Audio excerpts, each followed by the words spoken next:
Queridos amigos, ¿cómo están? Les saluda Juan Antonio Amezco Castillo. Les doy la bienvenida a este video de misterios que buscan respuesta y solamente para invitarlos a escuchar estas leyendas de terror mexicanas.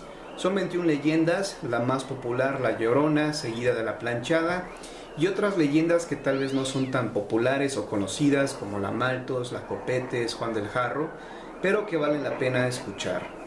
Y bueno, pues abajo de este video, es decir, en la descripción de este video, ustedes encontrarán un link donde podrán descargar este material y después podrán escucharlo ya sea en su teléfono celular o en su reproductor de música MP3. De esta forma ustedes podrán escuchar con mayor calma pues estos audios, estas leyendas y así disfrutar un momento de terror. De hecho, les aconsejo escuchar este material en la noche, ya cuando se van a dormir o bien cuando ya estén en sus camas, con la luz apagada, podrán escuchar estas leyendas y tendrán una sensación diferente.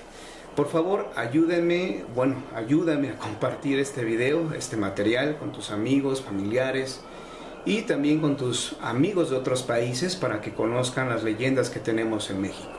De esta forma podremos cuidar y conservar para las futuras generaciones estas leyendas de terror mexicanas.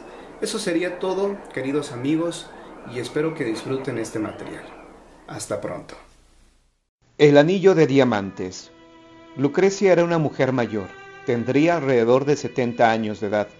No tenía hijos o familiares cercanos.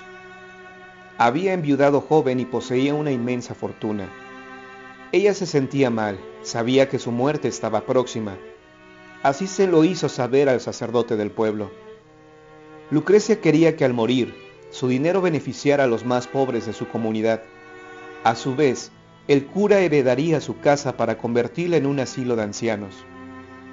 La mujer falleció y la noticia corrió como pólvora en todo el pueblo. Muchos lamentaron su muerte, pues en vida ella los había ayudado. Algunos no recibieron sus favores, pero sabían que era una mujer generosa y rica. Cuando los dos panteoneros que la iban a enterrar se enteraron que iba a ser sepultada con alguna de sus joyas favoritas, idearon un sencillo plan: regresar en la noche para desenterrarla y robarle sus joyas. Y así lo hicieron. Volvieron a la medianoche y la sacaron de la tierra. Le quitaron las joyas, pero hubo una en especial que se resistió en salir: un hermoso anillo de diamantes. Al no poder quitárselo, uno de los ladrones optó por cortarle el dedo en donde estaba atorado. Después, la volvieron a enterrar y se retiraron a sus casas. Los dos ladrones lograron vender las joyas y se repartieron el motín. Estaban felices porque se habían salido con la suya. Sin embargo, el destino les tenía preparada una sorpresa.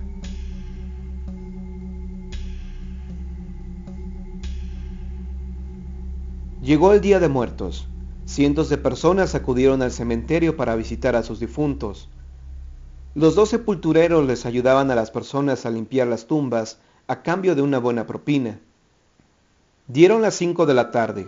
Los sepultureros invitaban a las personas que quedaban para que se retiraran, pues ya iban a cerrar las puertas. La gente obedecía sin molestarse.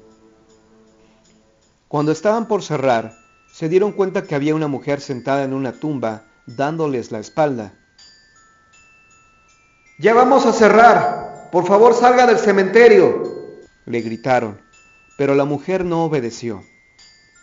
Los dos sepultureros se acercaron a ella creyendo que la dama no los había escuchado. «Oiga, ya vamos a cerrar, salga por favor», volvió a decirle uno de estos, pero como ella no hacía caso, la tomó por el hombro y al momento de voltearla, descubrió con horror que se trataba de la anciana a la cual le habían robado sus joyas. Incluso vieron que le faltaba un dedo. El hombre que se lo cortó sintió tanto terror que en ese momento sufrió un infarto y cayó muerto. Su compañero solo echó a correr como si hubiera visto al diablo, pero no, se trataba de la mujer a la cual le robaron sus joyas. Se dice que este hombre desapareció para siempre, pues incluso dejó abandonada su casa.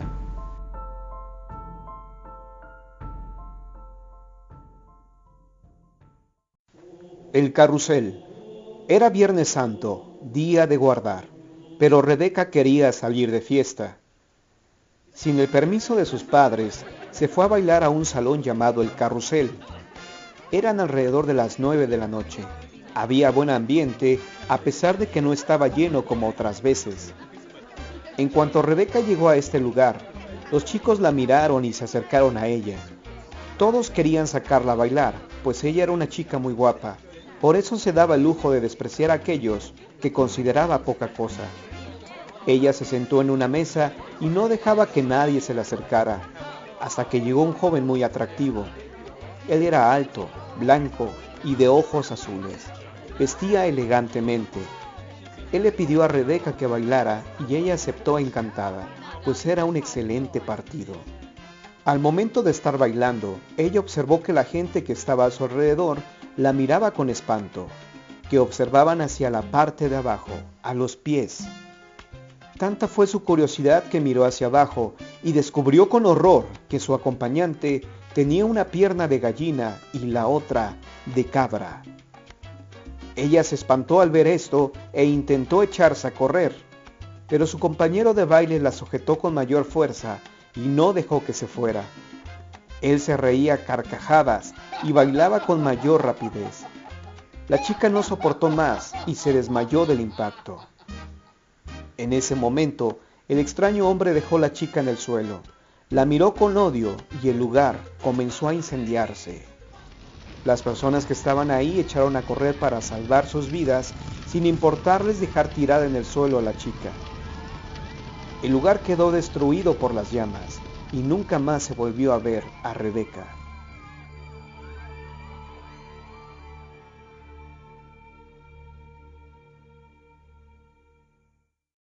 El Catrín nocturno. Se dice que en los años 40 ocurrieron estos hechos. La leyenda se conoce gracias al último velador del Panteón de Belén de Guadalajara, el señor Gabriel, que a su vez la escuchó de sus propios labios de su protagonista, el antiguo vigilante del cementerio. Una noche, mientras el velador esperaba que diera la hora de salida para marcharse a descansar, vio pasar a una persona muy elegante vestida de negro que salió de la cripta familiar de los Arévalo. El vigía se levantó de inmediato de su lugar y fue tras esta persona para pedirle que se retirara, pues ya no eran horas de estar en el cementerio. Sorpresivamente, no lo encontró por ninguna parte. Días después, este Catrín volvió a aparecerse cerca de la cripta familiar de los Arévalo. El vigilante tenía dudas de quién podría tratarse, si de un fantasma o bien de algún familiar de los Arévalo, los cuales tenían fama de ser agresivos y peligrosos, así que prefirió mantenerse a la distancia. Esto se repitió en varias ocasiones, hasta que el velador no resistió más y se animó a retarlo. Lo vio caminar hacia la cripta de los Arévalo y se dio cuenta que se detenía a la entrada, pero dándole la espalda. Este hombre llegó y le preguntó que quién era. En ese momento, el Catrín se volteó y no le respondió nada, solo le sonrió. El velador se aterró al verlo, pues dice que vio al diablo y salió corriendo. De la impresión tan fuerte, murió a los pocos días. Se dice que este Catrín no era en realidad el diablo, sino un miembro de la familia Arévalo. En vida, le gustaba mucho jugar a las cartas en las cantinas de mala muerte. Era tanta su obsesión por el juego que en una ocasión apostó hasta lo que no debía, las propiedades de la familia. Desafortunadamente, las perdió. Cuando llegó a su casa para darles la terrible noticia, comenzó a sentir mucho miedo, pues sabía que su padre lo mataría. Así que en medio de la angustia fue tentado por el diablo. La habitación se iluminó por una extraña y bella luz. Se materializó una mano, la cual se posó sobre su hombro derecho y le dijo: No voltees, soy el diablo, y estoy dispuesto a ayudarte. El señor de las tinieblas le dijo que él podría regresarle sus propiedades, pero que a cambio tenía que darle su alma cuando él quisiera. El joven Catrín aceptó encantado. Recuperó las posesiones y se volvió más temerario, pues sabía que tenía un pacto con Satanás, y supuso entonces, erróneamente, que nada malo podría sucederle. El Catrín regresó a jugar y de nueva cuenta se vio en problemas con los demás apostadores. Uno de estos sacó un arma y le apuntó al corazón.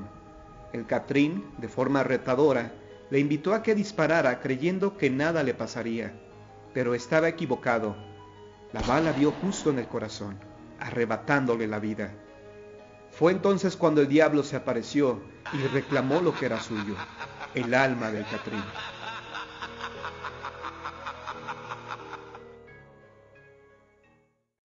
La Copetes. La leyenda de la Copetes es sin duda aterradora, pues esta mujer, cuyo nombre verdadero fue Arlinda, asesinaba a sus amantes después de tener sexo. Después los enterraba en su jardín. Pero antes de seguir dando más detalles de cómo cometía sus crueles actos, conozcamos cómo es que surgió esta leyenda. Esta mujer existió a principios del siglo XX en San Luis Potosí. Fue huérfana, pues su padre, un hombre rico, no la reconoció hasta la edad adulta, y su madre fue asesinada por órdenes del padre de Arlinda, pues como era una simple sirvienta, podría ponerlo en apuros más adelante. La niña creció en diferentes hogares, gracias a la caridad de algunas familias potosinas. Después trabajó como sirvienta. Mucho tiempo después, encontró a su padre biológico, que arrepentido por haberla abandonado y sobre todo de haber mandado matar a su madre, le regaló una casa grande. Esta casa tenía muchas habitaciones y jardines. La propiedad, de acuerdo al plan original de Arlinda, se convertiría en un hotel, pero al final se transformó en un prostíbulo, pues era más redituable. A la casa grande comenzaron a llegar muchos clientes, incluso de otros estados de la República, hombres de mucho dinero que acostumbraban a participar en grandes orgías. Se desconoce por qué, pero de repente los clientes comenzaron a desaparecer misteriosamente cuando entraban a la casa. La gente descartaba el robo, pues la Copetes tenía dinero de sobra. Por cierto, el apodo se lo había ganado Arlinda por los peinados estrafalarios que se hacía. Un buen día, dos amigos que estaban bebiendo en una cantina platicaban sobre las extrañas desapariciones que estaban ocurriendo en San Luis Potosí, y no era para menos, pues el patrón de uno de estos había desaparecido precisamente al ir a la casa de la Copetes. «Solo se despidió de mí el señor Ramón, me dijo que nos veríamos al día siguiente», dijo el hombre a su acompañante. «Desde ese día no lo he vuelto a ver». «Oye, tengo una idea», siguió hablando esta persona. «Tú eres militar, ¿qué tal si vamos a la casa de la Copetes a buscar a mi patrón Ramón?» «¿Pero crees que siga ahí? Ya tiene días de desaparecido», contestó el soldado. «Tal vez ya no esté, pero veremos qué es lo que pasa con la gente que entra a esa casa». «Pero no tenemos dinero y para entrar es necesario llevar mucho», dijo el militar. «Mira, por eso no te fijes, igual y no lo vamos a necesitar. Tengo esto en mente». El empleado de Ramón le contó su plan, el cual consistía en tenderle una trampa a la Copetes. Él trataría de enamorarla y convencerla de pasar la noche. El militar tendría que fingir estar muy ebrio y despedirse de él, pero en realidad debía esconderse en la recámara de la Copetes. Si algo malo pasaba, que su vida estuviera en peligro, el militar sacaría su pistola y la usaría para salvar la vida de su amigo. Ya que afinaron los últimos detalles, los dos hombres se marcharon decididos a todo. En cuanto llegaron a la casa, la Copetes los recibió amablemente. Estuvieron pidiendo botellas de vino, las cuales obviamente no iban a pagar, pero como a la Copetes le gustó el empleado de Ramón, no pareció importarle. Siguiendo el plan, el militar se despidió de su amigo frente a la Copetes. «Tengo algo pendiente por hacer», dijo el amigo. El militar no abandonó la casa. Astutamente ingresó a la habitación y ahí se escondió. Pasaron las horas y la Copetes le pidió al empleado de Ramón que fuera a su recámara para hacerle el amor. Esto ocurrió a altas horas de la noche, cuando los demás clientes se habían retirado del lugar. El hombre accedió a los deseos carnales de la mujer y después fingió quedarse dormido. Cuando ella creyó que su amante ocasional estaba inconsciente, se levantó de la cama y comenzó a atarlo de pies y manos. Después, la Copetes se dirigió a su ropero y sacó un cuchillo. Al momento en que ella pretendía clavárselo, salió el militar que había visto todo y la detuvo a tiempo. El hombre que estaba atado se liberó y entre los dos la sometieron. La obligaron a confesar en dónde estaban las personas que habían desaparecido y ella les dijo que los había matado y enterrado en su jardín. El militar y el empleado enfurecieron, La tomaron por los pelos, la amordazaron y la ataron fuertemente. La bajaron hasta el jardín y ahí la dejaron tirada. Ellos se marcharon muy lejos con el dinero de esta mujer y enviaron una carta a las autoridades informando de los crímenes que había cometido la Copetes. Cuando la policía recibió esta carta anónima, habían pasado ya varios días. Ellos se dirigieron a investigar al lugar de los hechos, pero era demasiado tarde, pues la Copetes había muerto de hambre y frío.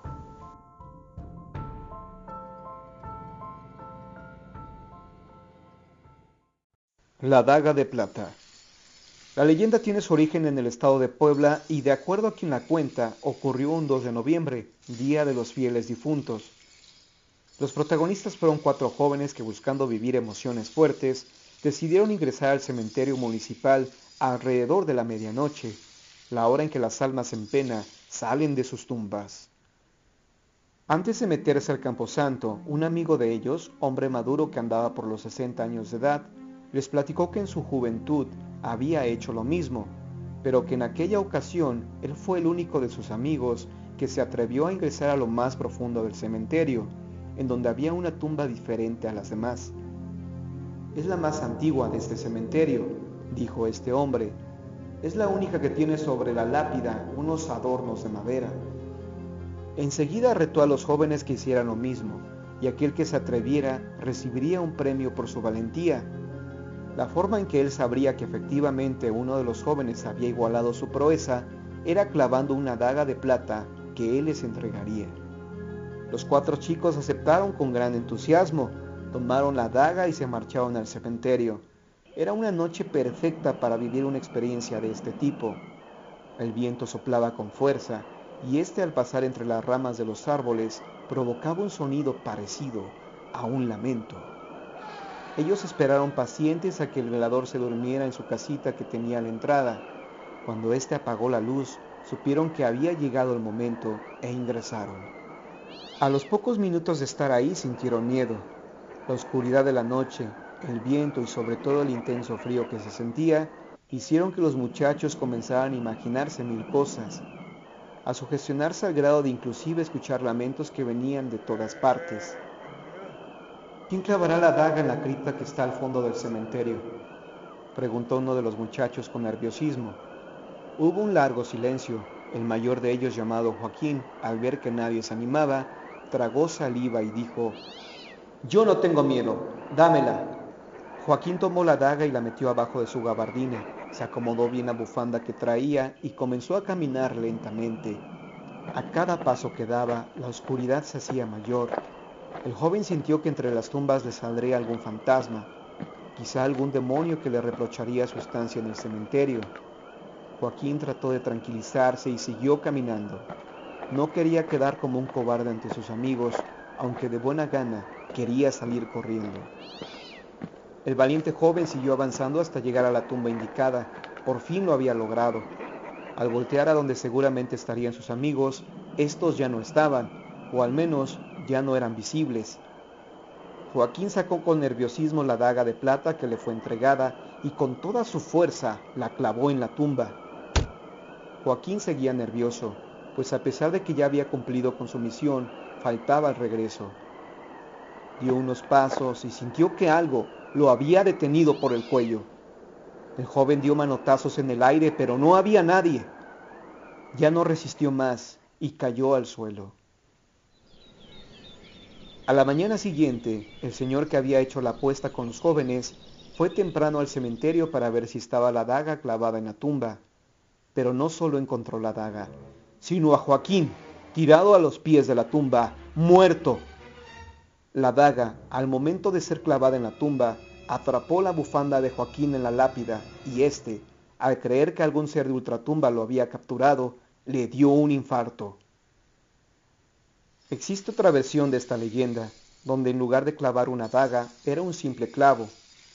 De acuerdo a la otra historia, los hechos ocurrieron en el Panteón de Belén de Guadalajara, y sus protagonistas fueron estudiantes de medicina. El final es igual de trágico, con la variante de que el joven no murió de un paro cardíaco, sino que terminó sus días en el manicomio. La dama enlutada. Era el mes de noviembre. Abel había trabajado por espacio de 5 horas y eran alrededor de las 2 de la madrugada. Su último cliente lo dejó a orillas de la ciudad, muy cerca del templo del Señor del Saucito, que por cierto, se encuentra muy cerca de ahí un panteón que lleva el mismo nombre. Cuando Abel ya estaba por regresar a su hogar, una mujer le hizo la parada y le pidió que la llevara a diferentes templos. Abel le explicó que a esa hora no había iglesias abiertas, pero ella le insistió diciéndole que no quería entrar a estas, sino rezar a sus puertas. Sin mayores argumentos, el taxista le llevó a 7 iglesias, y cuando fueron a la última, la dama, que no se le veía el rostro porque traía un velo negro, le pidió que la regresara al lugar donde la había subido. Cuando llegaron a su destino, la dama le dijo que no traía dinero, pero que su hermano, el licenciado Mario Palomares, le pagaría todo. Para que no tuviera ningún problema, ella le entregó una medalla de oro, la cual llevaba su nombre, Socorro. Además le dio una carta para Mario Palomares. El taxista las tomó de mala gana y las guardó en la bolsa de su pantalón. Arrancó el auto y se dirigió al lugar donde la dama enlutada había subido. Al llegar a este sitio, Abel se orilló y detuvo el vehículo para que su pasajera bajara. Pasaron unos segundos y no escuchó que la puerta de su taxi se abriera o se cerrara. Miró por el espejo retrovisor y vio que la mujer ya no estaba. Abel pensó que por el cansancio no había escuchado a la señora bajarse del auto, pero a la vez se le hacía ilógico, ya que por muy cansado que estuviera, cualquier sonido, por demás silencioso que éste fuera, era apreciable a esa hora de la madrugada. El taxista decidió regresar a su casa. Ya había sido demasiado por esta noche. Sin embargo, ocurrió algo más extraño, y es que Abel, a pesar de su cansancio, no pudo dormir, reflexionando en lo vivido con esta mujer enlutada. Pasaron varios días y el taxista enfermó. Se sentía muy débil después de este encuentro. El médico que lo revisó no encontró algo inusual en su salud, así que le recomendó que descansara. Días después, Abel se sintió mejor y retomó el taxi. Cuando entró a su vehículo, vio que seguían ahí las cosas que la mujer enlutada le había dejado, así que se dirigió al despacho de Mario Palomares. Eran alrededor de las 11 de la mañana. Abel pidió hablar con él, y cuando lo tuvo enfrente, le dijo que había llevado a su hermana Socorro a varios templos para que rezara. Además del relato, le entregó la medalla de oro y la carta. Mario leyó cuidadosamente la carta y aceptó pagarle por el servicio prestado, pero antes de que le entregara el dinero, le dijo que era su obligación informarle que su hermana Socorro tenía 3 meses de muerta. Ante tal noticia, Abel rechazó el dinero que le ofrecían y se marchó a su casa. 2 meses después, el taxista murió de la impresión. El jinete sin cabeza. Las personas podrían creer que esta leyenda tiene su origen en Estados Unidos, pero no es así. Nació en el estado de Puebla durante la época de la Revolución Mexicana. Donato Aguirre era un poderoso hacendado, disfrutaba con humillar a los pobres, ya que su fortuna era tan inmensa que con tal de no acabársela prefería vivir solo. Cierta noche, cuando Donato regresaba a su hacienda, se encontró en la calle a una anciana que pedía limosna. La mujer le imploró una caridad, pero Donato, en lugar de ayudarla, se burló de ella. La anciana, que en realidad era una bruja, ante el desprecio del rico hacendado, le echó una maldición. Todo cuanto tengas de valor, lo perderás. Esto para nada intimidó a Donato, pues la amenaza le causó risa. A la mañana siguiente, el hombre se miró en el espejo y se espantó. Ya no era aquel joven bien parecido, al contrario, ya estaba canoso y arrugado, como si hubieran pasado 20 años. En ese momento se acordó de la amenaza de la anciana y corrió a donde tenía su dinero. Ya se estaba convirtiendo en carbón. Milagrosamente no todo su dinero se había transformado, aún le quedaba un baúl lleno de monedas de oro. Creyó que con alejar de él las monedas, éstas podrían salvarse del hechizo de la bruja. Llamó a 2 de sus más fieles sirvientes y partieron hacia el monte. Donato les pidió que cavaran un hoyo de 2 metros de profundidad y que ahí enterraran el dinero. Ellos obedecieron, pero como ahora sabían en dónde había una pequeña fortuna, fueron asesinados a sangre fría por el codicioso hombre. Ahí mismo los echó junto a su dinero. Con una gran roca que tenía forma de lápida cubriría el hoyo, pero como ésta era muy pesada, la amarró a la silla de su caballo para que el animal la jalara y cayera sobre el agujero. Mientras Donato estaba hincado mirando por última vez su dinero, una serpiente que por ahí rondaba espantó al caballo, el cual jaló la cuerda antes de tiempo y la roca cayó sobre el hacendado, decapitándolo. A partir de este trágico momento, el alma de Donato Aguirre quedó penando, pues se dice que en algunas noches se le ha visto cabalgando su corcel negro buscando su cabeza.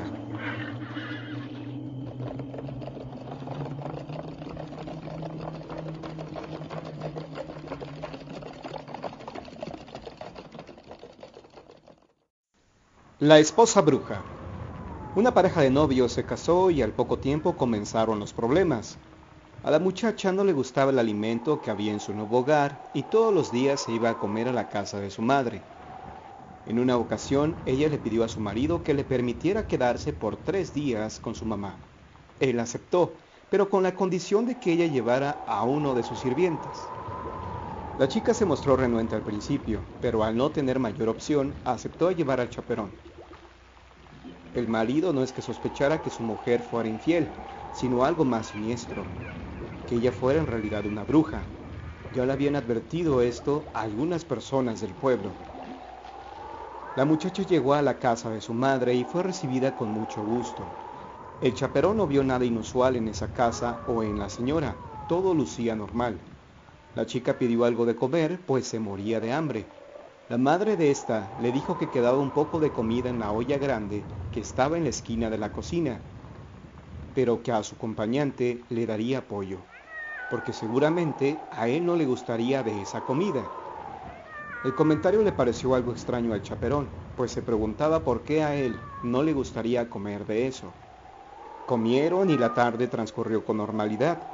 Al caer la noche, la madre de la muchacha le pidió al chaperón que la acompañara a la habitación donde se iba a quedar. El joven accedió y se acostó en la cama que tenían preparada para él. Después de un tiempo, el acompañante fingió quedarse dormido y comenzó a roncar. Las dos mujeres se confiaron y dijeron: ya se quedó bien dormido, hasta ronca. Vamos a prepararnos. Madre e hija se encaminaron a la cocina y cerraron la puerta con llave. El chaperón se levantó de la cama y caminó con mucho cuidado para que no lo escucharan. Se asomó por la rendija que estaba en la chapa de la puerta y vio lo siguiente. Las dos arrancaron los ojos y los enterraron debajo de las piedras del fogón. Se quitaron las rodillas y se pusieron alas de petate. Cada una llevaba un jarro para echar la sangre de sus víctimas. Después de esto, ellas comenzaron a volar. El chaperón se espantó mucho con lo que vio. No sabía qué hacer. Decidió entonces quemar los ojos de las mujeres, pero solo encontró un par. Después regresó a la casa de su patrón para informarle lo que había sucedido. Cuando las brujas regresaron a la casa y buscaron sus ojos para ponérselos, descubrieron que faltaban los de la muchacha. La madre le dijo a su hija: si quieres, te doy los míos. Pero los ojos no quisieron irse con la chica. La joven bruja estaba realmente preocupada, pues no sabía qué le diría a su marido. La madre le sugirió ir con un curandero para que le curara su cara, pero ella no quiso. Como última opción, la bruja mayor le vendó toda la cabeza a su hija. Así, cuando el marido viniera por ella, le diría que tenía un fuerte dolor de cabeza. El esposo fue por su mujer y fingió creer todo lo que su suegra le dijo sobre la supuesta enfermedad de su esposa. Ya en casa, él quiso portarse cariñoso con ella, la abrazó y quiso besarla, pero ella reaccionó violentamente. «¡Hazte para allá! ¡No te acerques que estoy muy enferma!». El esposo, sabiendo cuál era la verdad, le dijo que se destapara la cara. Ella se rehusó. Forcejearon y el marido logró arrancarle las vendas que cubrían el rostro de su esposa. «Sé que me equivoqué contigo», dijo el marido. «Pensé que eras una buena mujer que creía en Dios. Me engañaste con esa linda cara. Eres una bruja. Con razón no comías lo que yo te ofrecía». Lo que hizo el marido fue levantarla de la cama y sacarla al patio. Ordenó a su sirviente que fuera por las autoridades del pueblo para denunciarla como bruja. Los hombres de la ley llegaron de inmediato y el esposo, teniendo a sus pies a su mujer, les dijo: «Yo quiero que se muera. Está haciendo daño al pueblo. Es una bruja. Vean su cara». Enseguida el marido entró a su casa buscando algo. Salió con un galón de gasolina y se la roció a su mujer. Le prendió fuego. La quemó viva por ser una bruja. Ella pedía clemencia, pero nadie se apiadó porque era una asesina. Había bebido la sangre de criaturas inocentes. Una vez que la bruja fue quemada, el hombre fue a la casa de su padre y éste le dijo que se lo había advertido, que antes de casarse con ella tenía que haber ido a su casa para ver qué era lo que comía. El herrero de Santo Domingo. Entre 1670 y 1680 ocurrió este espeluznante hecho en una casa ubicada cerca de la Puerta Falsa de Santo Domingo, en la Ciudad de México. En ella vivía un clérigo con una mujer, a pesar de que esto estaba prohibido. Cerca de ahí, para ser precisos en la calle de las Rejas de Valvanera, vivía el compadre del sacerdote, un herrero que siempre le aconsejaba dejarla, pues él más que nadie debía dar ejemplo a los demás. Una noche, el herrero fue despertado por unos golpes muy fuertes a su puerta. Este se sorprendió que lo estuvieran solicitando tan tarde, pues nadie anteriormente había acudido a él en calidad de urgencia. Cuando abrió, vio que a la puerta estaban 3 personas de color que llevaban una mula para que él le pusieran unas cerraduras. Decían ir de parte del clérigo, que le urgía herrar al animal porque a la mañana siguiente tenía que ir al santuario de la Virgen de Guadalupe. Si hubiera sido otro el solicitante, el herrero no hubiera aceptado, pero por tratarse del sacerdote, aceptó. El herrero entró a su casa por sus herramientas, salió y le colocó las cerraduras a la mula con rapidez, 4 clavos por cada pieza. Una vez que terminó, las 3 personas se llevaron al animal, pero estos le pegaban a la mula con tal brutalidad que el herrero tuvo que intervenir. «No sean bestias, pobre animal. No es necesario que la maltraten de ese modo», les gritó. Las 3 personas se fueron con el animal y desaparecieron en la oscuridad de la noche. El herrero regresó a su cama y se quedó profundamente dormido. Al día siguiente, muy temprano, el herrero fue a ver al clérigo para saber cuál era la urgencia que tenía para ir al santuario de la Virgen. Pero en cuanto llegó a su casa, se sorprendió al ver que éste seguía en bata. «¿No que tenías mucha urgencia de ir al santuario?», preguntó molesto el herrero. El clérigo se sorprendió con lo que escuchó y le pidió una explicación. El herrero le dijo lo que había pasado la noche anterior, que 3 personas de color habían ido a su casa a despertarlo para que herrara una mula, que decían ir de su parte. El sacerdote le dijo que él no había enviado a nadie, que seguramente se trataba de una confusión o de una broma. El cura dio por terminado el asunto e invitó al herrero a desayunar. Regresó a su recámara para despertar a su mujer para que les cocinara. Cuando se acercó a ella, vio que la sábana estaba manchada de sangre. No lo había notado, pues cuando se levantó no había luz. Grande fue su sorpresa cuando al jalar las cobijas descubrió que su mujer estaba muerta.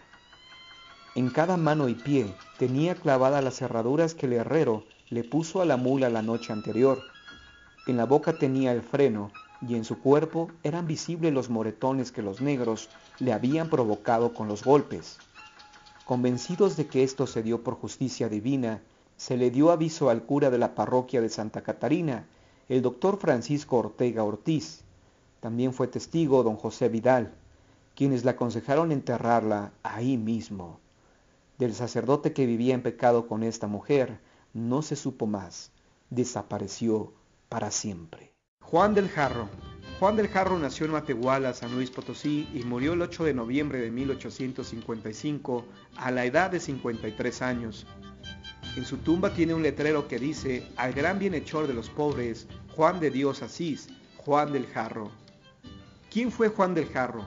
¿Por qué en torno a su persona existe una leyenda? Juan de Dios no era un hombre adinerado o importante de San Luis Potosí, todo lo contrario, era una persona humilde, pobre, vestía ropa andrajosa. La gente que no lo conocía le daba la vuelta por el aspecto tan miserable que tenía.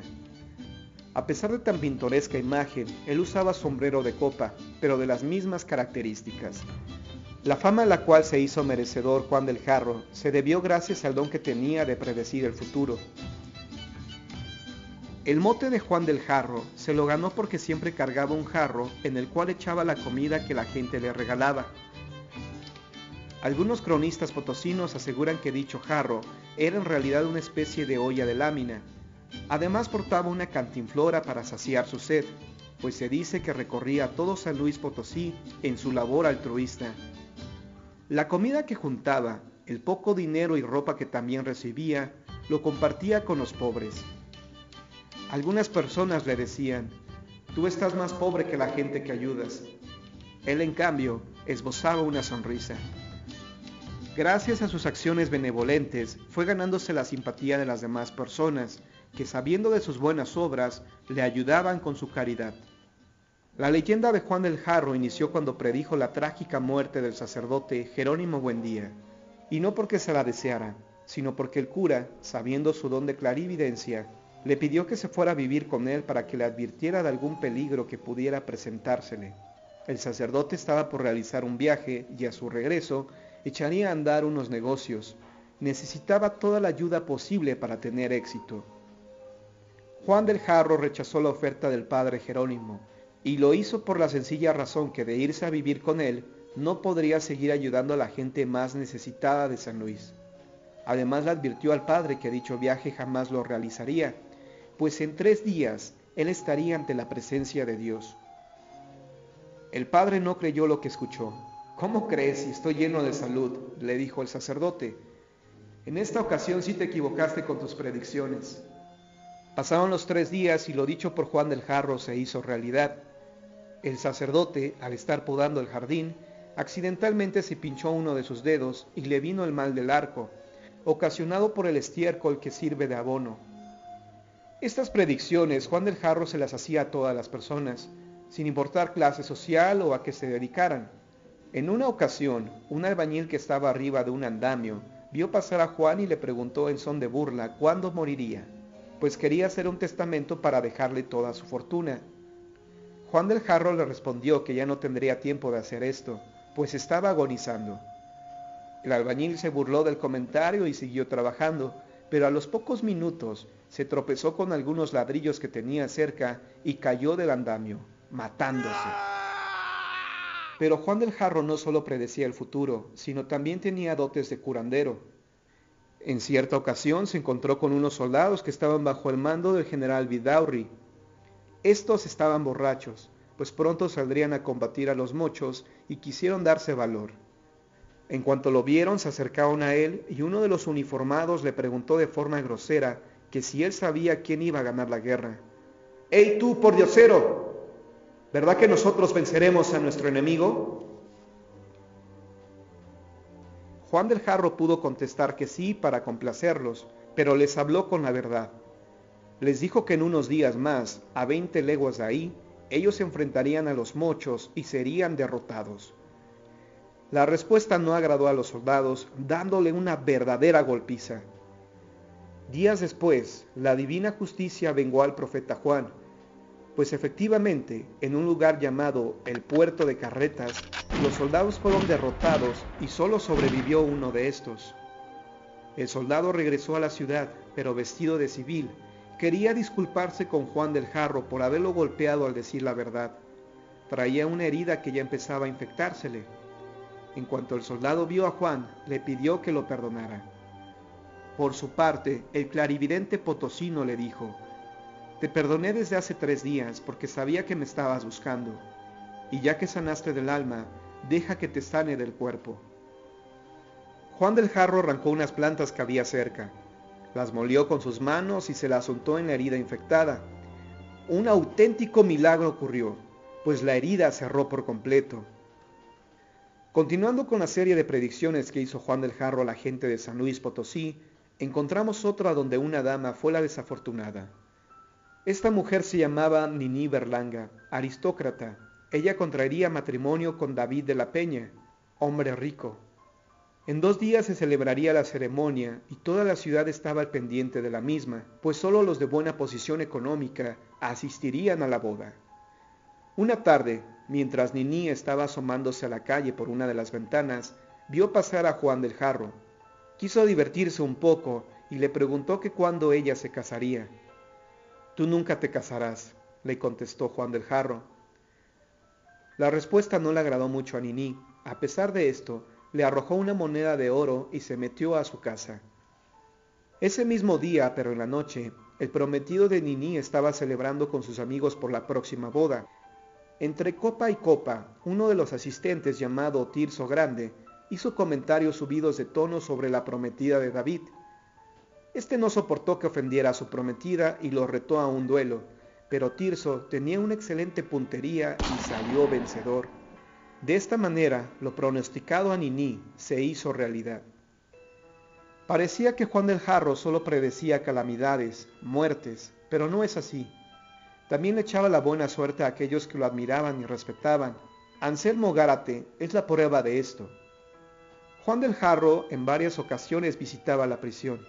En una de estas, uno de los reos se le acercó y le pidió que lo ayudara. «Yo sí creo en tus predicciones», le dijo el prisionero, «y seguramente sabes que estoy aquí injustamente.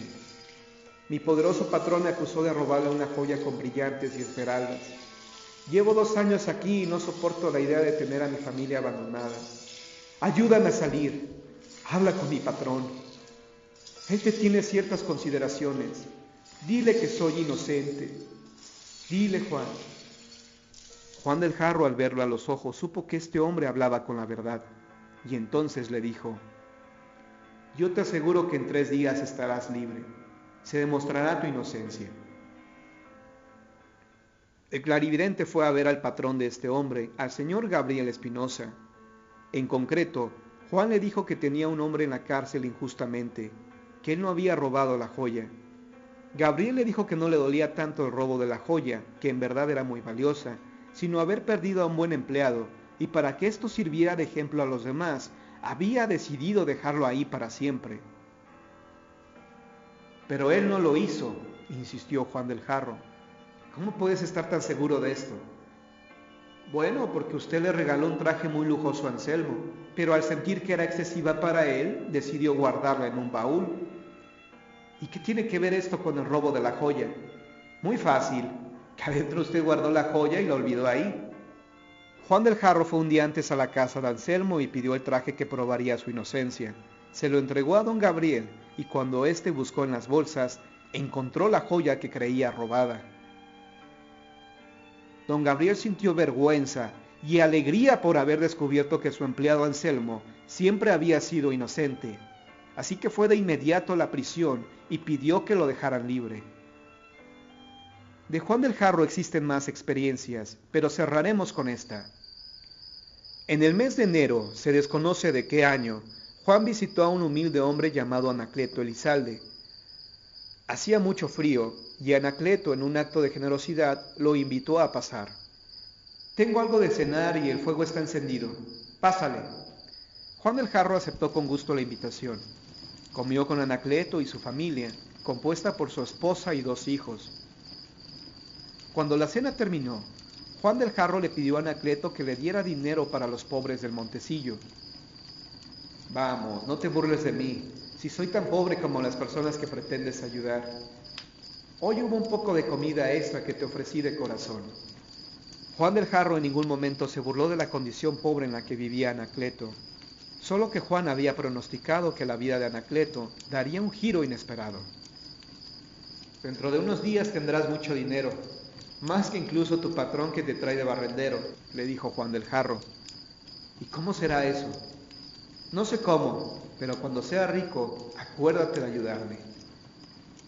«Pues si es verdad lo que me dices, claro que te ayudaré». El tiempo pasó. Un día llegó al pueblo un hombre buscando a Anacleto Elizalde. Le traía una sorprendente noticia.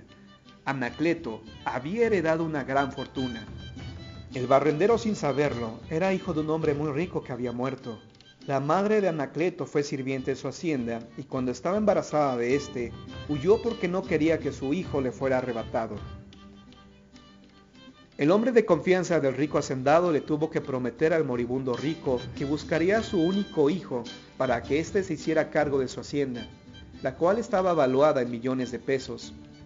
De esta manera se cumplió la profecía de Juan del Jarro. Anacleto también cumplió su promesa de ayudar a los pobres del barrio del Montecillo. Juan del Jarro murió a los 53 años de edad. No tuvo esposa, no tuvo hijos. La gente se cooperó para comprarle un ataúd. Muchísima gente fue a despedirse de él al llevarlo a velar a una de las tantas iglesias que hay en San Luis Potosí. Tras su muerte, algunas personas comenzaron a darle el estatus de santo, pues decían que siempre tenía algo que dar a los más necesitados. Muchas personas se encomendaban a él cuando tenían algún problema económico o de otra índole, y se dice que Juan del Jarro intercedía por ellos y les ayudaba. El gallo Maldonado. Leyenda potosina que trata sobre el espectro de un buen hombre que se le aparece solo a las parejas de novios que en verdad se aman para declararles una poesía. En vida se llamó Luis Maldonado y fue estudiante de la Facultad de Letras del Instituto Científico y Literario de San Luis Potosí, ahora Universidad Autónoma. Luis Maldonado fue un estudiante brillante. Impactaba a todos con sus poemas dedicados a la mujer, los cuales incluso declamaba en público. Era un joven respetado y admirado por mucha gente. Su desgracia vino cuando conoció a una muchacha llamada Eugenia. Ella, de buena cuna, él, de una familia de clase media. A pesar de esto, lograron entablar un romance que parecía prometedor. Luis en verdad la amaba y constantemente se le escuchaba decir: «Con ella sé lo que es un anticipo del cielo en este mundo». Pero repentinamente el romance entre Luis y Eugenia terminó, y sin alguna explicación de por medio. Simplemente, Eugenia se casó con un hombre rico y se fue de luna de miel a diferentes países. Ella nunca regresó a San Luis Potosí. Esto afectó seriamente a Luis y no era para menos, pues de la noche a la mañana perdió a su musa, su inspiración. Y como era de esperarse, Luis se tiró a la borrachera, recorrió todas las cantinas que existían en ese momento. Por más que trataron de ayudarlo sus familiares y amigos, Luis Maldonado jamás se repuso. Aquel joven ilustre que prometía convertirse en un gran poeta, terminó siendo un vagabundo. Al llevar este estilo de vida, Luis cayó gravemente enfermo. Sus familiares lo sacaron de las calles y lo llevaron de vuelta a casa, pero su salud no mejoró y murió a los pocos días. Lo velaron y al día siguiente que lo llevaban a enterrar, se presentaron algunos contratiempos que impidieron darle cristiana sepultura. Ya había oscurecido, así que optaron por dejarlo en un sitio llamado El Descanso, para enterrarlo a la mañana siguiente. La familia de Luis tuvo que regresar a su casa. Ya casi para amanecer, se escuchaban golpes en la puerta de la casa de los Maldonado. Llamaban con mucha insistencia. «¿Quién es?», preguntó uno de los habitantes. «Soy Luis. Ábranme que estoy muriéndome de frío». El familiar de Luis, entre enojo y espanto, reprendió al que llamaba a la puerta. «Déjese de esas tonterías. Luis está muerto. No se burle de nuestra pena». Luis volvió a insistir y tras varios minutos, el familiar decidió abrir la puerta. Efectivamente, Luis Maldonado había regresado de la muerte. ¿Estaría en un estado de catalepsia? ¿O Dios, en su infinita misericordia, le dio una segunda oportunidad? Tras regresar de la muerte, Luis dejó de sufrir por Eugenia, aunque su personalidad que había adoptado por la pena amorosa no cambió por completo, pues seguía vistiendo como un vagabundo, pero más refinado. Él usaba ropa estrafalaria, sacos grandes, pantalones de brincacharcos y zapatos sin puntera. Además, y de ahí el apodo, usaba un sombrero sin la parte superior, donde se asomaba un mechón de su cabello.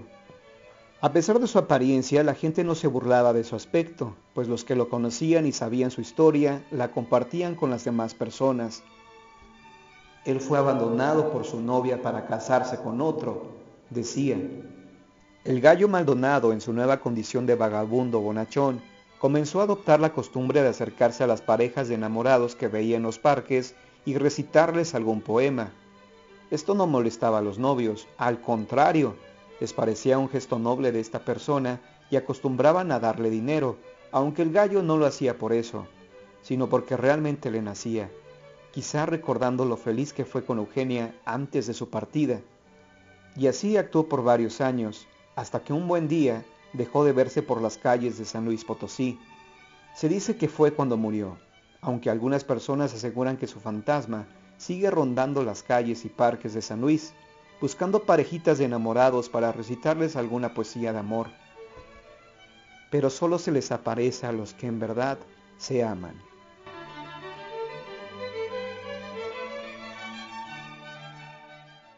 La Llorona es la leyenda más popular en México, pues incluso antes de la llegada de los españoles a nuestro país, los antiguos habitantes de Tenochtitlan ya escuchaban su lamento presagiando su final. Esto de acuerdo al cronista español Fray Bernardino de Sahagún. En su historia, libro 1, capítulo 4, hace mención de la Llorona, nombrándola como la diosa Cihualcóatl. Aparecía muchas veces como una señora, compuesta con unos atavíos como se usan en palacio. Decían también que de noche voceaba y bramaba en el aire. Los atavíos con los que aparecía eran blancos y los cabellos los tocaba de manera que tenía como unos cuernos cruzados en la frente. Bernardino de Sahagún, en el libro 11, menciona que antes de la conquista hubo una serie de señales que la pronosticaban. Una mujer recorría las calles llorando por lo que estaba por ocurrirles a sus hijos. Que de noche se oyeran voces muchas veces como de una mujer que angustiada y con lloro decía: «Oh hijos míos, que ya ha llegado vuestra destrucción». Y otras veces decía: «Oh hijos míos, ¿dónde os llevaré para que no os acabéis de perder?». Sin embargo, los reportes de la Llorona continuaron años después de la ocupación española. Existe un relato muy interesante del siglo XVI, proporcionado por el doctor José María Marroquí, el cual aparece en el libro Historia y leyendas de las calles de México, escrito por Luis González Obregón. La hora avanzada de la noche, el silencio y la soledad de las calles y las plazas, el traje, el aire, el pausado andar de aquella mujer misteriosa y sobre todo lo penetrante, agudo y prolongado de su gemido que daba siempre cayendo en tierra de rodillas, formaban un conjunto que aterrorizaba a cuantos la veían y oían, y no pocos de los conquistadores valerosos y esforzados que había sido espanto de la misma muerte, quedaban en presencia de aquella mujer, mudos, pálidos y fríos como de mármol. Los más animosos apenas se atrevían a seguirla a larga distancia, aprovechando la claridad de la luna, sin lograr otra cosa que verla desaparecer en llegando al lago, como si se sumergiera entre las aguas, y no pudiéndose averiguar más de ella. E ignorándose quién era, de dónde venía y a dónde iba, se le dio el nombre de la Llorona. Existen varias versiones de esta leyenda, siendo la más común la que surgió durante la época de la colonia. Se dice que la Llorona en vida se llamó María, perteneciente a una de las familias más acomodadas de la Nueva España. María contrajo matrimonio con Fernando, el cual en realidad estaba enamorado de Cristina, pero como este romance estaba prohibido por el padre de la muchacha, fueron separados. Para evitar que ellos siguieran viéndose, Cristina fue internada en un convento para monjas. Pasó el tiempo y Fernando, resignado a que nunca más vería a Cristina, se casó con María y tuvieron 3 hijos. Sorpresivamente, un día que Fernando caminaba solo por la plaza, encontró a su antiguo amor, Cristina. Ella le dijo que se había escapado del convento y que aún lo seguía amando, que no era demasiado tarde para revivir su amor. Cristina le propuso a Fernando escapar. La tentación fue tan grande que él aceptó. María, al enterarse de la traición de su marido, se volvió loca. Gritaba por toda la casa preguntando cómo Fernando se había atrevido a hacerle esto. Rompió las cosas que éste había dejado, pero sabía que con esto no era suficiente, que debía darle un castigo ejemplar. Así que decidió asesinar a sus hijos, pues cabía la posibilidad de que él regresara por ellos. Tomó a sus 3 hijos, eran pequeños, el mayor tendría apenas 8 años, y los llevó al lago de Xochimilco. Ahí, sin piedad, los arrojó para que se ahogaran. Una vez cometido su crimen, María regresó a su casa. Unas personas que caminaban por ahí encontraron los cuerpos flotando. Al sacarlos del lago, vieron con horror que eran los hijos de María y Fernando. Cuando ellos fueron a darle la lamentable noticia a María, ella no se mostró sorprendida. Al contrario, los sorprendidos fueron ellos al escuchar que ella los había arrojado al lago para que se ahogaran. Inmediatamente llamaron a las autoridades de la Inquisición para que se encargaran de ella. María fue llevada presa a las mazmorras donde falleció por inanición. Tiempo después, su alma comenzó a penar y a ser vista por todo el Valle de México, gritando arrepentida por el paradero de sus hijos. En una segunda versión, María, al momento de arrojar a sus hijos al lago, se arrepintió y trató de salvarlos, arrojándose al agua para sacarlos, pero al no saber nadar bien, terminó ahogándose en el intento. En una tercera versión, María no se ahogó, pero tampoco pudo salvar a sus hijos, pues estos ya estaban muertos. Ella se volvió loca y fue internada en un sanatorio, donde falleció de vieja. Hay diferentes versiones, pero cuando la leyenda se ubica en un determinado estado de la República Mexicana, cambia radicalmente la historia, conservando algunos elementos.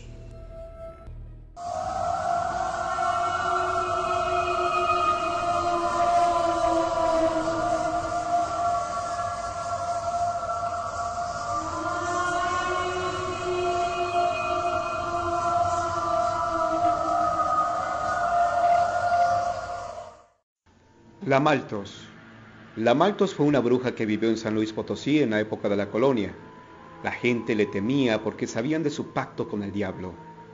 Pero no solo por esto, sino también porque ella tenía un papel de inquisidora en San Luis.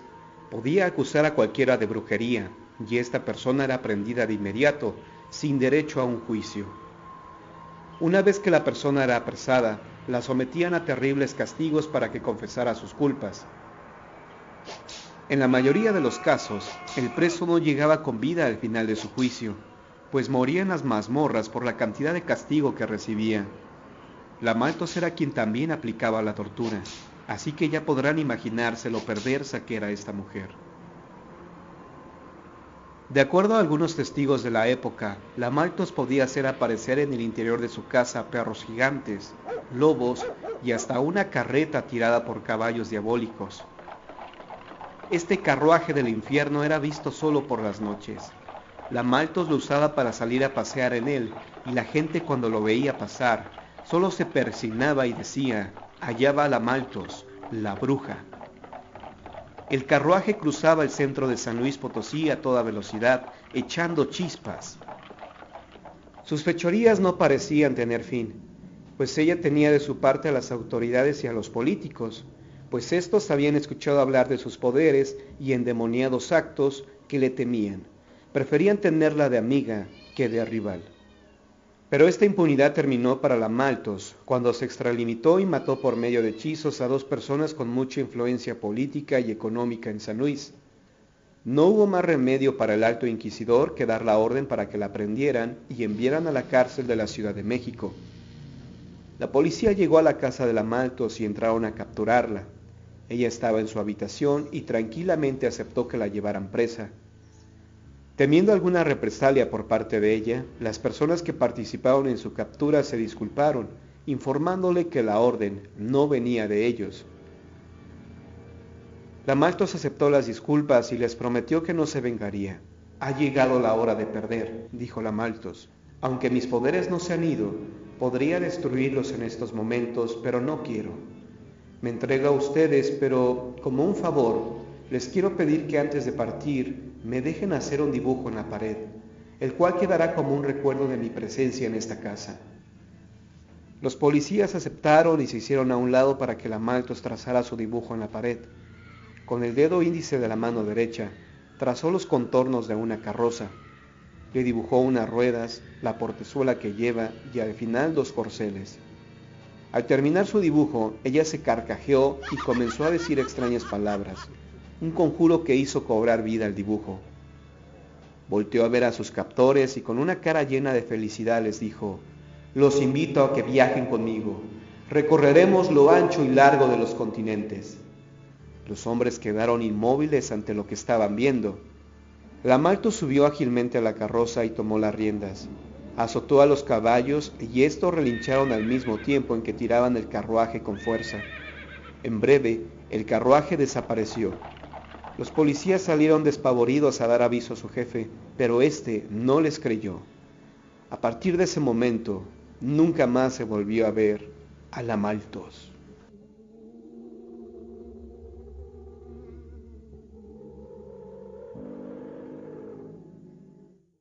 La mulata de Córdoba.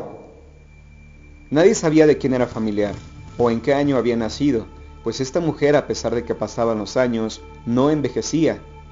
Podía tener 30, 50 o 100 años. Realmente nadie sabía su edad ni su origen. Los caballeros trataban de conquistarla. Nadie podía resistirse a su belleza, pero ella a nadie aceptaba. De ahí surgieron los rumores de que ella solo le pertenecía al diablo, pues las malas lenguas decían que siempre, alrededor de la medianoche, podían verse extrañas luces en el interior de su casa como si hubiera un incendio.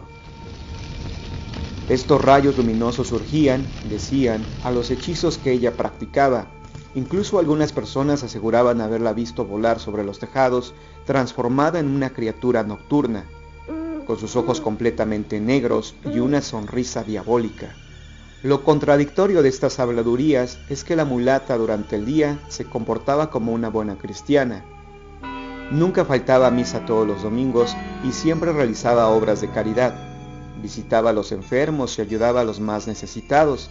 De ahí nace la creencia que ella tenía el don de la bilocación, es decir, que podía estar en dos lugares al mismo tiempo. A pesar de sus buenas acciones, la gente no se cansaba en señalarla como una bruja, pues la mulata incluso podía conceder favores. Ayudaba a los desesperados que recurrían a ella para recobrar la salud o a aquellos que necesitaban empleo. No había persona a la cual no le concediera el milagro. Era en suma una Circe, una Medea, una pitonisa, una sibila, una bruja. Un ser extraordinario a quien nada había oculto, a quien todo obedecía, y cuyo poder alcanzaba hasta trastornar las leyes de la naturaleza. Una mujer a quien hubiera colocado la antigüedad entre sus diosas, o a lo menos entre sus más veneradas sacerdotisas. Era una medium, y de los más privilegiados, de los más favorecidos que disfrutó la escuela espírita de aquella época. Lástima grande que no viniera en la nuestra. De qué portentos no fuéramos testigos. ¿Qué revelaciones no haría en su tiempo? ¿Cuántas evocaciones, cuántos espíritus no vendrían sumisos a su voz? ¿Cuántos incrédulos dejarían de serlo? La mulata tenía muchos enemigos y estos no descansaron hasta que fue llevada ante las autoridades del Santo Oficio, acusándola de hechicería. Todos hablaron de estos en sus hogares, algunos la defendían, diciendo que ella había sido acusada injustamente para apoderarse de su inmensa fortuna, pues aseguraban que ella poseía 10 barriles repletos de polvo de oro. Otra persona dijo que la mulata había sido acusada por un hombre al cual no correspondió en su amor. Como haya sido, la estancia de la mulata en esos calabozos no duró mucho tiempo, y no porque la encontraran inocente, sino porque logró escapar de ellos de la siguiente manera. Cierta noche, uno de sus custodios se acercó para ver qué hacía. La mujer estaba enfrente de la pared de su celda, dibujando con un pedazo de carbón un barco. En cuanto la mulata vio al guardia, le preguntó: ¿qué le falta a este navío? El hombre se molestó y comenzó a insultarla. Desgraciada mujer, si tuvieras temor de Dios, si te arrepintieras de tus pecados, si quisieras salvar tu alma de las horribles penas del infierno, no estarías aquí y ahorrarías al Santo Oficio el que te juzgase. A ese barco únicamente le falta que ande. La mulata lo miró burlonamente y pronunció: pues si vuestra merced lo quiere, si en ello se empeña, andará y muy lejos. El guardia dijo retadoramente: eso quisiera ver. La mulata brincó sobre el navío que había dibujado y éste comenzó a navegar con rapidez hasta que desapareció en uno de los rincones del calabozo. El custodio quedó impactado por lo que vio, y su experiencia fue tan sorprendente que alguna persona que la escuchó decidió escribir un poema.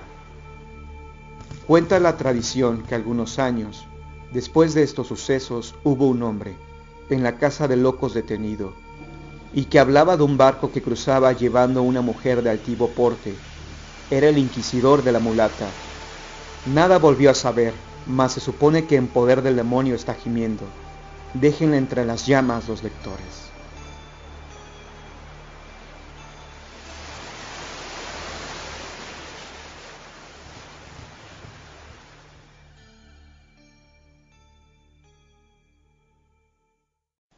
La niña del ángel.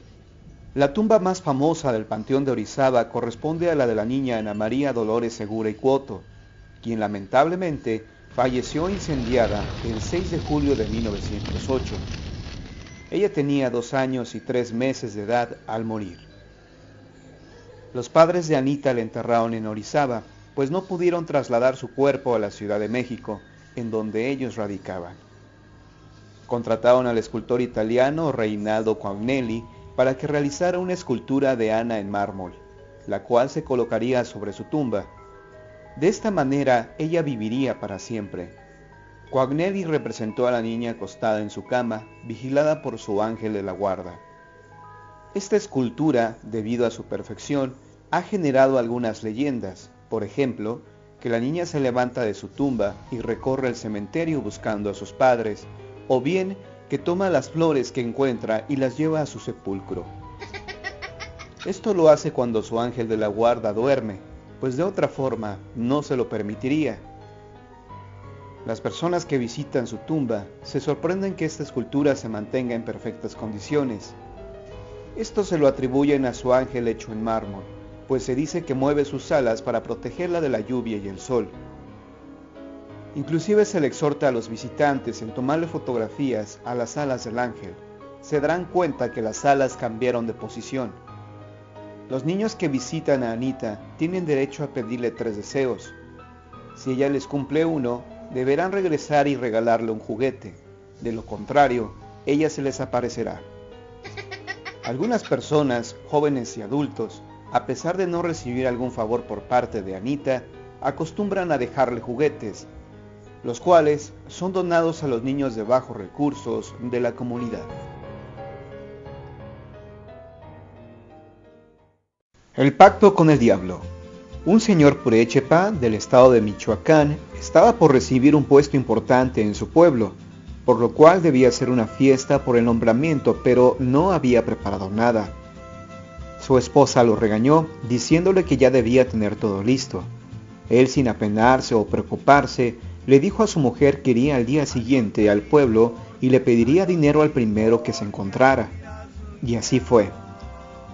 El señor salió muy temprano de su casa y el primero que se encontró fue a un catrín, montado sobre una mula. Se acercó a él y comenzó a hacerle plática. Después de intercambiar unas palabras, le dijo abiertamente que necesitaba dinero, que él tenía esto y aquello para ofrecer. El catrín, que en realidad era el diablo, lo escuchó con atención y le dijo que le daría el dinero, pero que a cambio tendría que entregarle el ser que siempre salía a recibirlo cuando llegaba a su casa. El señor Flojo creyó que se refería a su perro, así que aceptó con gusto.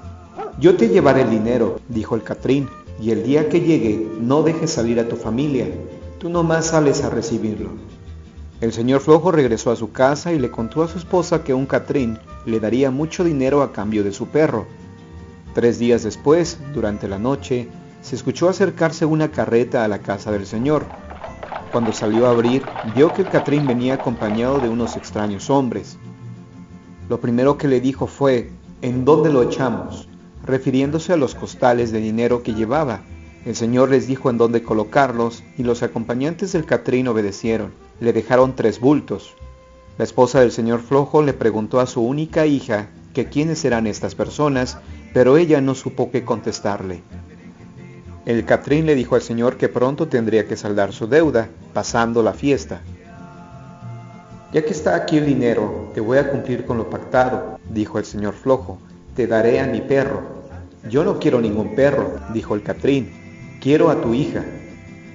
Como el señor Flojo vio tanto dinero, no sintió remordimiento en entregarle lo que el catrín le pedía. Antes de retirarse, le indicó qué camino debía tomar para llegar a su casa. El catrín, o el diablo, se marchó en su carruaje a prisa, que a su paso sacaba chispas. El señor Flojo dio la fiesta como la había planeado, con castillos, toritos y músicos para amenizar la velada.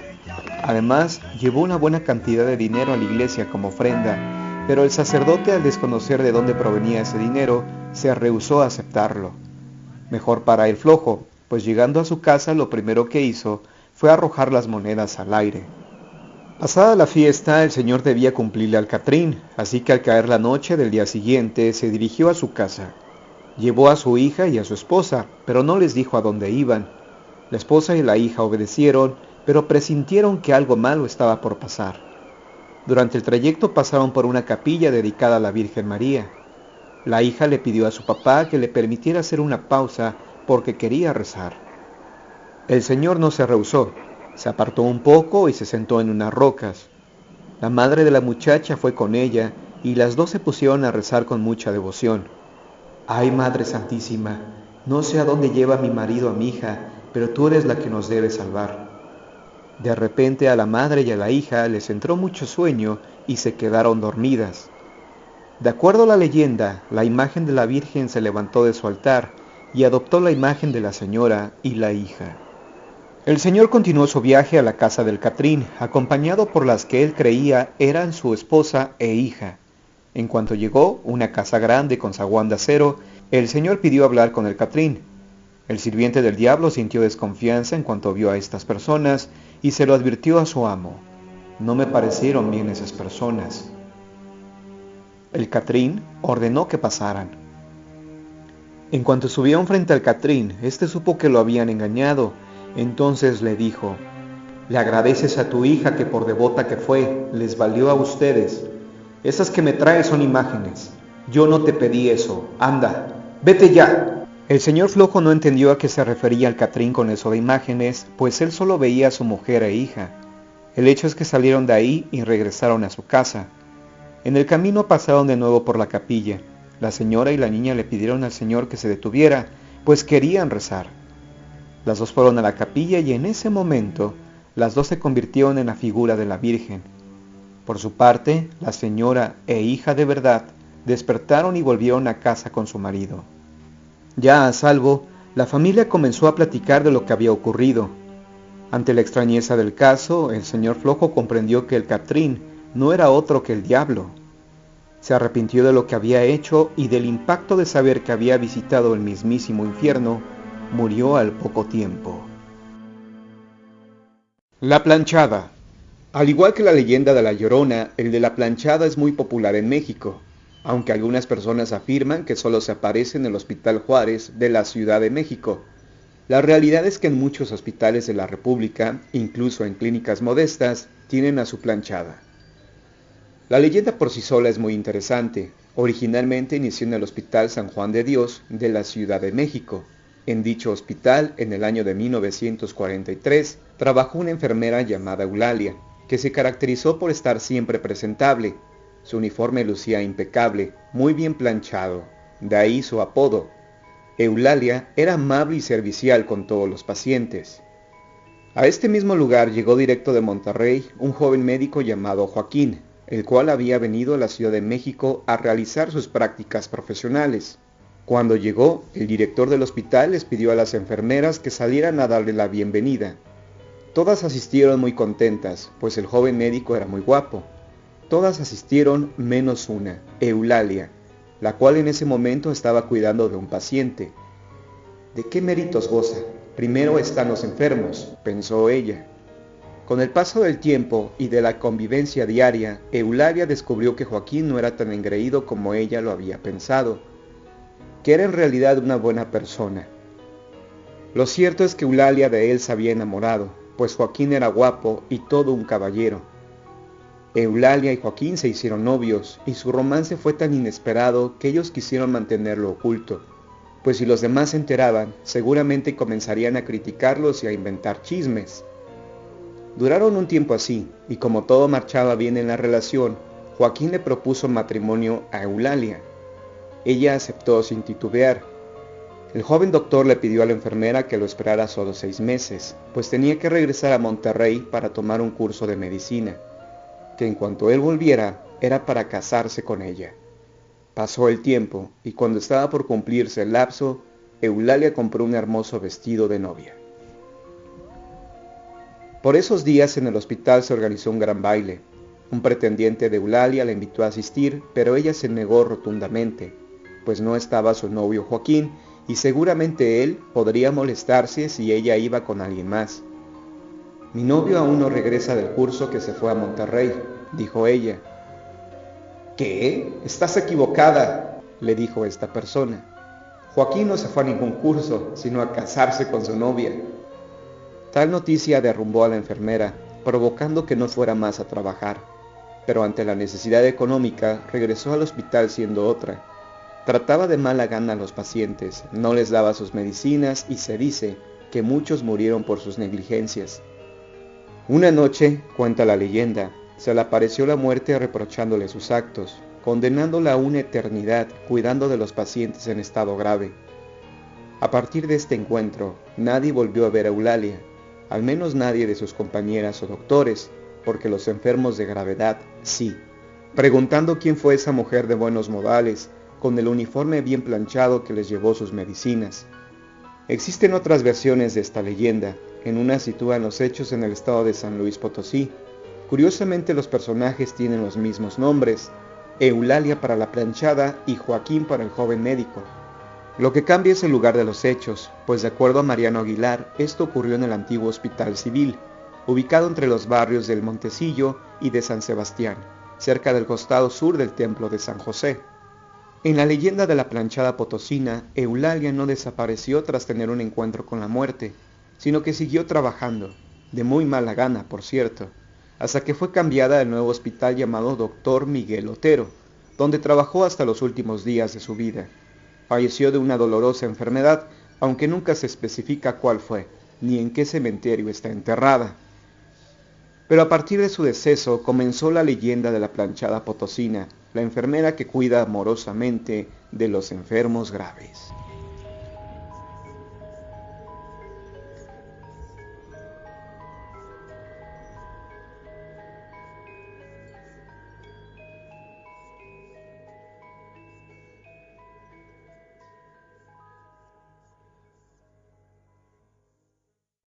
La muerte de Victoriana Hurtado. En 1833 nació en Guadalajara Victoriana Hurtado, hija única de un matrimonio rico. Para preservar la buena alcurnia de la familia, sus padres decidieron casarla con un aparente burgués 23 años mayor que ella. Victoriana tenía tan solo 12 años de edad cuando contrajo nupcias.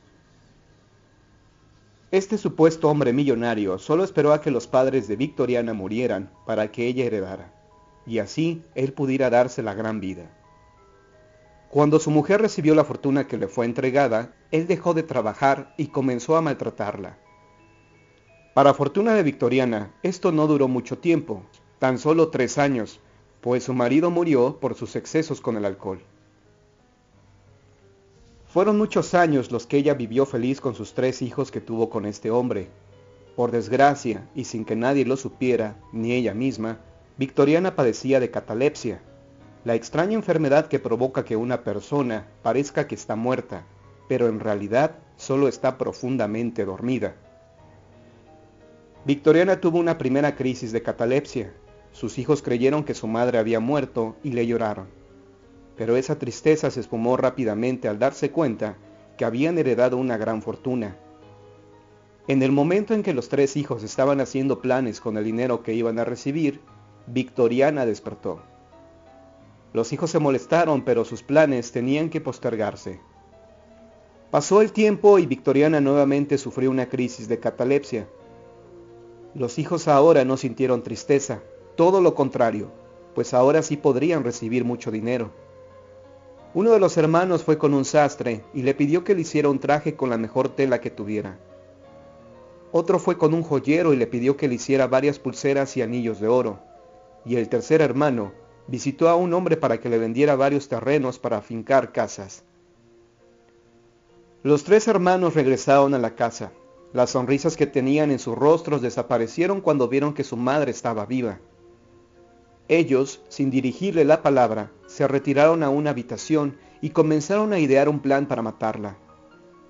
Como los 3 hermanos estaban muy concentrados en esto, no se dieron cuenta que su madre estaba atrás de ellos, escuchando todo.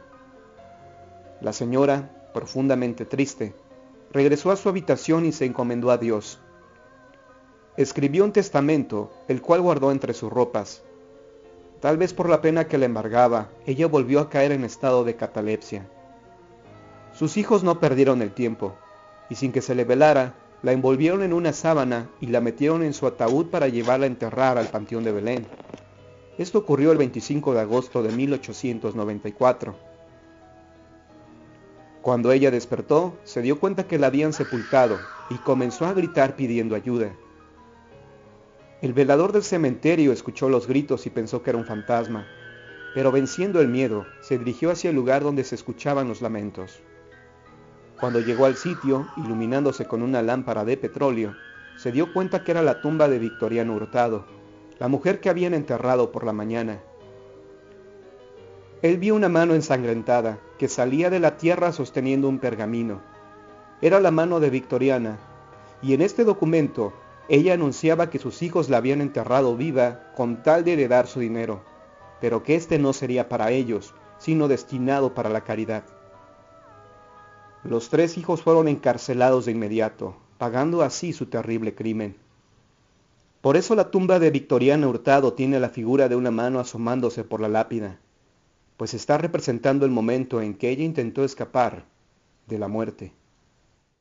Se acercaba la fiesta de Todos los Santos, tradición muy popular en México en la cual se pone la ofrenda para aquellos que se nos adelantaron en el camino. Un hombre muy flojo no quiso poner la suya a pesar de la insistencia de su mujer. Con tal de no seguir escuchando más reproches, prefirió dejar el pueblo y marcharse al monte, a la Malinche.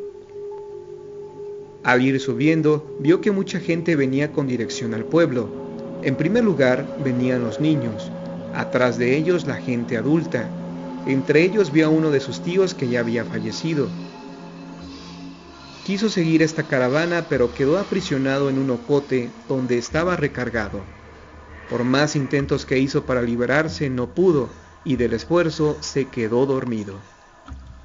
A la mañana siguiente, vio que la multitud que había pasado la noche anterior ya venía de regreso, en el mismo orden, primero los niños, atrás los adultos. Cuando la masa de gente pasó a su lado, él se dio cuenta que ellos traían en sus manos las ofrendas que les habían puesto sus familiares. Entre los difuntos vio a sus padres que solo traían una tortilla y un bultito de quelites. Se les veía muy triste por solo llevar esto. Cuando los muertos terminaron de pasar, el señor se desmayó de la impresión. Poco después recobró el sentido y se liberó del ocote. De inmediato regresó a su casa y le contó a su mujer lo que había visto. Le preguntó qué ofrenda le había puesto a sus papás y le dijo que solo una tortilla y unos pocos quelites, pues no había más. El señor se arrepintió por no haber trabajado para poner una ofrenda digna. Juró hacerlo para el año siguiente, pero murió después de prometerlo. Nachito, el niño que le tenía miedo a la oscuridad. Ignacio Torres Altamirano nació el 24 de mayo de 1881. Se dice que al nacer, el médico que atendió al parto quedó sorprendido al ver que el niño lloraba cuando se quedaba en la oscuridad. El padre de Nachito ordenó colocarle lámparas de aceite alrededor de su cuna, las cuales debían estar encendidas toda la noche. El día que cumplió 1 año de edad, un descuido hizo que los sirvientes olvidaran agregarle aceite a las lámparas, haciendo que éstas se apagaran durante la madrugada. El niño despertó y al darse cuenta que estaba en plena oscuridad, murió a causa del terror que sintió. Al día siguiente de que el niño fue sepultado, el velador del cementerio descubrió que el ataúd estaba fuera. Asombrado por lo que había visto, el hombre lo volvió a enterrar. A la mañana siguiente, el velador vio que nuevamente el féretro había sido desenterrado. Esto se repitió al menos por 10 días. Los encargados del cementerio les informaron de esto a los padres de Nachito y estos tomaron la decisión de hacer una lápida especial para su hijo. Su ataúd estaría por afuera, a la intemperie, rodeada de 4 antorchas, las cuales debían estar encendidas toda la noche. Además, la luz de la luna y las estrellas le darían esa luz extra que Nachito necesitaba en vida. A partir de este momento surgió la leyenda de que en el Panteón de Belén se aparece el fantasma de Nachito. Las personas que visitan su tumba, como un gesto de cariño, le dejan juguetes para que él se divierta. Aquellas personas que se niegan a obsequiarle algo, dicen, corren el riesgo de que se les aparezca por la noche.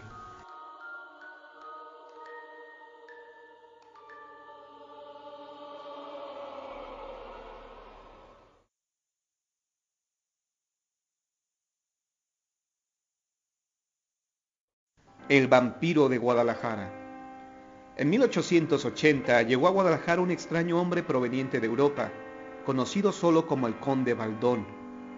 Se desconocía a qué se dedicaba, en dónde se hospedaba y demás. Todo era un misterio en torno a este hombre. Solo se le veía caminar solitario por las noches.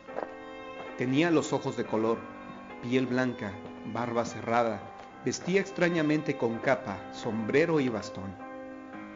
Poco tiempo después, comenzaron a registrarse extrañas muertes en Guadalajara, en específico en el barrio del Carrizal, donde amanecían perros y gatos tirados en las calles, sin una gota de sangre en sus cuerpos.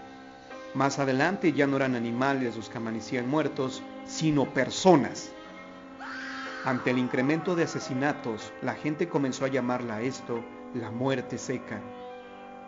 El temor por un extraño ser que drenaba por completo a sus víctimas provocó que la vida nocturna fuera nula. Incluso las personas ya no salían después de las 7 de la noche. Se reunían con sus familias a rezar para que este monstruo desapareciera de Guadalajara. Una noche, cansados de estar viviendo con miedo, se organizaron varias personas y salieron a cazar al vampiro humano, como lo llamaban. Sabían quién era, así que salieron decididos a matarlo. En ese momento, el conde Blandón caminaba cerca del panteón de Belén. Lo capturaron y lo llevaron al cementerio. Con una rama que estaba a la mano, improvisaron una estaca y se la clavaron en el corazón. La rama atravesó por completo el cuerpo del vampiro y se enterró en tierra. Después cavaron un hoyo y ahí metieron al vampiro, cubriéndolo con una losa de cemento. Con el paso del tiempo, esta rama echó raíces y creció un majestuoso árbol. Sus ramas terminaron por cubrir la tumba. Se dice que si a este árbol le arrancas una rama, brota sangre del vampiro. También que en caso de que el árbol fuera talado, el vampiro se liberaría y atacaría de nuevo.